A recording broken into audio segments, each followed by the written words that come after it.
Hello, and welcome to the Dental Marketing Mastery Series. This podcast is brought to you by New Patients Incorporated. I'm Howie Horrocks, the founder of New Patients Incorporated, and along with me once again is my friend and partner and the Chief Executive Officer of New Patients Incorporated, Mark Dilatush. Hey everybody, this is Mark Dilatush and Howie Horrocks from New Patients Incorporated. What we want to talk about today is we're starting to hear chatter from dentists about the looming recession. And Howie and I were both around in, the early 2000s and then 2008-ish, 9-ish, somewhere in there, right? So we have experience managing marketing for dentists as they were going from the wild, wild west, which was 2004, 2005, 2006, and most of 2007, through 2008, 2009, when the housing bubble just burst. And I don't know if you guys remember that, but it was predatory lending, people just, with $30,000 incomes buying $500,000 homes. Yeah. And, the whole thing, politics, business, the whole 9 yards. And it trickled down through to the economy pretty bad. And it was the worst recession since actually the Great Depression, right? So, and we're not economists, but we just went through a pandemic. The government printed about a quarter of all the dollars in circulation and handed them out, right? Yeah. And for the last 2 years, America's been, I'm going to buy this, I'm going to buy that. And basically. Yeah. And I don't have to go to work. Yeah, and I don't have to go to work, right? So, and that's over, like that's becoming over, right? We're getting through that period. Dentistry specifically went through, obviously you had the 1 month to 2 months where you were closed down completely, depending on where you are. Then you had this year where you had to get all those patients in and do your normal schedule, which took you, a year or more, right? To get all that pent up demand through your schedule. I can't tell you how many dentists we talked to who said, Mark, we're booked up 8-9 months. We don't have room for people who are calling. Yeah. And to some extent, that's still happening a bit, but dentists specifically, this is June 21st, 2022. And we've been hearing now for about 4 to 5, 6 weeks, maybe. We hear dentists are starting to say, hey, how do I manage this through a recession? I've never been through one. If you haven't been in practice for 15 years, you don't know how to manage through a recession, right? So, And if you are a dentist who's been in practice for 15 years and you took a hammering in 2008 and 2009, I'm gonna brag a little bit on our firm, in aggregate, our clients were plus 8% through the last recession, while dentistry as a whole lost 18%. So that's a 26% difference, and it shouldn't be ignored. So that's why we're here. We're here to talk about, okay, how do you manage your marketing? How to manage your marketing through a recession? And I remember the heydays, Howie, I know you do. You wrote countless cosmetic dentistry ads, articles, press releases for clients, sellers, website pages, and it seemed like 163,000 dentists all of a sudden became cosmetic dentists. Yeah, everybody wanted to be a cosmetic dentist. Everybody wanted to be a cosmetic dentist, even if they shouldn't be a cosmetic dentist, they still wanted to be a cosmetic dentist, right? So, And that was during the heyday when back in the before the housing bubble, valuations of homes were going through the roof. Everybody was using their credit card, maxing it out, paying it off with home equity. And a lot of that money went into dentistry in the form of elective dental care. A lot of cosmetic treatment happened 04, 05, 06, leading up to 07. And then people started getting nervous. And then 2008 happened. And what happened, what the dental consumer did is they stopped elective services. Right? They just stopped. And what we did for our clients, we have hundreds of dentist clients who trust us with, to manage their marketing budget. So what we did was we removed all of the messaging about the more expensive elective procedures and gave much more space to the core staples of dentistry. And I know that dentists don't want to hear that. They want to keep doing implants. They want to keep doing cosmetics. They want to keep doing sedation. But what's Howie and I are telling you is that during a recession, it's actually a declining market. And you don't want to use the same marketing budget to a declining market. What you want to do is you want to use your marketing budget and your targeting and your messaging needs to hit home, and it needs to hit home with people who are tightening their belt financially, right? So you still talk about things like finances. You still talk about things like maybe you have a membership program in your office. You talk about things like family dentistry, like maybe you can treat the whole family from 3 years old to 103 years old. Just don't overwhelm your messaging with things like all-on-fours, implants, Veneers. Veneers or cosmetics. Sedation, you can still get away with because that's more fear-based than it is money-based. But anyway, so all of those niche services that you used your advertising to message, for instance, now, June 21st, 2022. So if you're heavy into implant marketing, heavy into cosmetic marketing, heavy into full mouth rehab marketing, heavy into pain management marketing, heavy into whatever, even Invisalign marketing, right? Heavy into those niche services that we know all you want to do and do more of every day.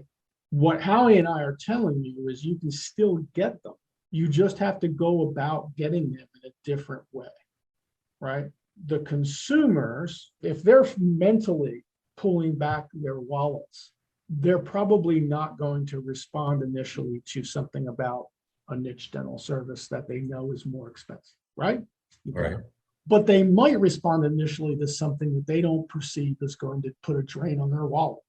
So those are the things that you have to target for and message as the country enters a down period, a recession, okay? Because once you get mom in the door, then you can talk to her about what she likes or dislikes about her smile. You can talk to her about the rest of her family's needs. You can talk to her about, she may even mention that, her mother was complaining at Thanksgiving about her denture slipping. I said, well, bring mom in. We have these things called implants. We might be able to help her out. But you have to get mom in first, okay? And you have to get mom in based on what matters to her at the moment, not what matters to you at that moment, especially during, that's true at all times, but especially during a time when the dental consumers are, initially pulling their wallets back. Howie, you and I lived through this. We watched this happen in 08 and 09. And in some cases, I believe it was right after the internet bubble. It was like 2000, 2001. We saw it a little bit. And then 2008, 2009, we saw it a lot, right? Right. We even had clients quit because they didn't want to change their messaging. They enjoyed 2004, 2005, 2006, and 2007. Yeah. And we said we wouldn't do that work for them. We were going to be wasting their money, and we wouldn't knowingly waste their money, and they left us, right? And, I obviously wish them all the best in the world, but we've heard the stories of what happened afterward as they were trying to sell. They're trying to sell expensive into a market that wasn't really ready for expensive. So yeah. And another one of those niche things that dentists often will ignore or they don't like, emergencies, right? Right. So during that time, we also promoted to our clients that they should be open to emergencies, even if they've traditionally, said, oh, they mess up our schedule and they're a pain in the ass and all they want is drugs and that sort of thing. But and we were talking about an actual emergency, not somebody who's oddly allergic to everything except Percodan, Right. And, Oddly. So anyway, that's just a comment on the way we changed what we were urging dentists to go into. Yeah. The motivations are different. They're pain. Pain is a hell of a motivator, right? Yeah. Fear is a hell of a motivator, right? So, your sedation, get all your same day dentistry. There you go. That's a good one. I don't have to lose another day of work. That might matter to some people during a recession, right? Yeah. So you focus in on those. You also focus in on, and actually, let me back up one step. One thing you don't do, and this is going to sound incredibly counterintuitive. Howie and I have done whole seminars on how counterintuitive the dental consumer is and how counterintuitive it is to dentists Mhm. who do their own promotion on how to get to them consistently and get the right people in the door. So what I'm going to tell you is counterintuitive to what you think you should do during the recession. You should not immediately use aggressive financial offers during the recession. Okay, that's counterintuitive to what you think you should do. We realize that, okay? But even during a recession, the dental market still is basically split in half. You have moms who will choose a healthcare provider based primarily on a price point or a deal, and you about half the moms out there who would never choose, right? And even during a recession, you want the other moms. You want the moms who would not choose a dentist based primarily on a price incentive, right? So when you go into your recession, don't start using offers for the first time in your practice, or maybe more aggressive offers than you used last year. You just don't do that. You keep selling or promoting the benefits of today's dentistry. You just change the menu. Okay. You don't, it's like a restaurant changing a menu, right? When it's not a recession, you can put implants, and Invisalign, the more expensive niche procedures on your menu. But when it's a recession, you pull those off and you put family dentistry, dentist emergencies. You put things in there that matter different. You can still put sedation in there. You put different things that matter differently other than finances. But you don't just start using offers and get more aggressive with your offers, because you're just going to start this big old spiral down into oblivion, and your opportunity costs are going to go up. Your staff's not going to know how to get people in the hygiene chair anymore. It's just not the way to do your promotion during the recession. That's true. And it just becomes a race to the bottom. Right. Because, your competition, let's just call them corporate dentistry, that's what they do. They have these offers, they slash the prices. And for the private practice dentist, that's no good. You're just going to end up giving your services away and working your tail off for a lot less money. Right. Let's summarize here for a sec. Should you be concerned with a recession? Sure, but you don't have to really participate in it. You can let all the other dentists participate in it. You don't really have to participate in it. Is it going to slow down your growth? Sure. It's just economics. There's only so much money to go around, but you shouldn't decline. You shouldn't go backwards. Your revenue shouldn't go backwards, right? They don't have to go backwards. We just proved that in 2009, 2008, 2009, 2010, 11, 12, 13, 14, and so on. They shouldn't go backwards. So if the industry is going to participate in an 18% recession and you participate in a 10% increase, you're 28% ahead, right? Against the rest of the industry, right? Yeah. So should you be concerned? Yeah, moderately. Learn what to do during the recession, the right targeting, the right messaging, the right mix, online, offline. Sure, you can prepare yourself now. That makes total sense. You're a business owner. You should be prepared for when it's great times and when there's recessionary times. Every business owner has to prepare themselves. I mean, we're business owners. We have to prepare our company the same way. You're no different, right? So don't be scared by it. Uncertainty scares people. What to do as a dental practice in order to offset the downside of a recession is not an unknown. It is clearly a known. It is demonstrably a known. Okay. So don't panic, don't fret, just learn a little bit and maybe get yourself some help, maybe from us, maybe from somebody else. But, go into it with your eyes wide open, knowing what the consumer wants to hear from you, and align your messaging with what matters to them, not what matters to you. One of the biggest mistakes we've seen over 30 years, Howie, is dentists create messaging and targeting and marketing for what matters to them. Right.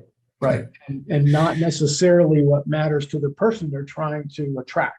Right. And that's the gift this guy over here on the left of your screen has. He has some way of communicating with women that nobody else has, talking them into the wonderful things that that they need to take care of their family. Anyway, don't fret. We got your back. Last little plug. If you haven't yet, go to npieducation.com. There are 16, 17 industry experts ranging anywhere from practice management to automation to efficiency to psychology, any business issue that you have. You should be able to find coursework, free perks, whatever. You should be able to find your answers at npieducation.com. If you're a listener of this podcast, then it's free for you. You just go sign up and just browse the offerings. Another thing that's happening right now is there are a lot of dentists going through a fee-for-service transition. We're going to do another podcast on specifically that transition, but when you get to NPI Education, you'll see the fee-for-service journey intro and units 1, 2, 3, 4, and 5. It's a lot of coursework, but if you're one of the many dentists right now who have made the decision,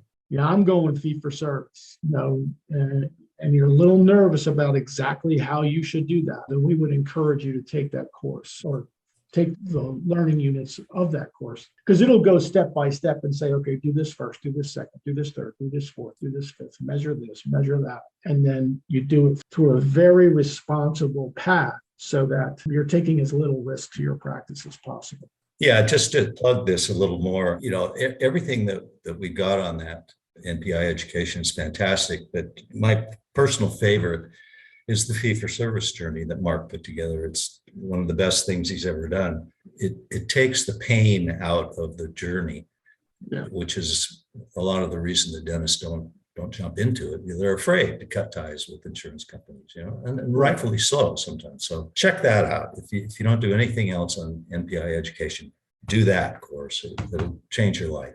Oh, and absolutely take the "Do I really hate being a dentist?" course.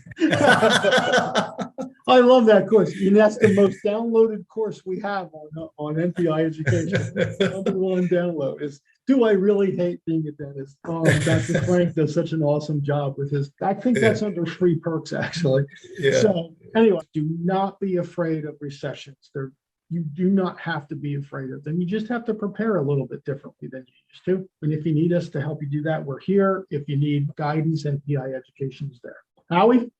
Yep. Thanks, everybody. Thanks. We hope you've enjoyed our podcast today. You can get all of our podcasts on iTunes, Stitcher, and Libsyn.com, and on our website, newpatientsinc.com.